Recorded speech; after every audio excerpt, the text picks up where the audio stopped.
کرتے ہیں business news کی جانب۔ سردی بڑھتے ہی حکومت نے شہریوں پر گیس بم گرا دیا۔ ایل پی جی کی قیمت میں 11.79 فی کلو گرام اضافہ ہو گیا۔ 11.8 کلو گرام کا گھریلو سلنڈر 139 روپے مہنگا کر دیا گیا۔ اوگرا نے ایل پی جی کی نئی قیمتوں کا نوٹیفکیشن جاری کر دیا۔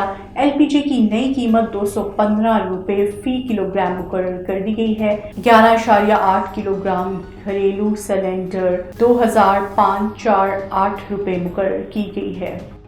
پنجاب ریونیو اتھارٹی نے رواں مالی سال کے پہلے 5 ماہ کے دوران 30% زائد وصولی کر لی۔ پنجاب ریونیو اتھارٹی نے نومبر میں سروسز پر عائد سیلز ٹیکس کی مد میں 15 ارب 6 کروڑ روپے جمع کر لیے۔ چیئرمین پی آر اے زین العابدین ساہی کا کہنا ہے کہ پنجاب ریونیو اتھارٹی افہام و تفہیم سے ٹیکس اکٹھا کر رہی ہے۔ حکومت اگلے 15 روز میں مجموعی طور پر 36 ارب سے زیادہ لیوی وصول کرے گی۔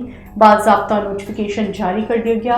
دستاویز میں مزید بتایا گیا ہے کہ مٹی کے تیل پر لیوی 5 روپے 98 سے بڑھا کر 7 روپے 1 پیسہ کر دی گئی ہے اور لائٹ ڈیزل آئل پر لیوی 7 روپے 90 سے بڑھا کر 15 روپے 39 فی لیٹر مقرر کر دی گئی۔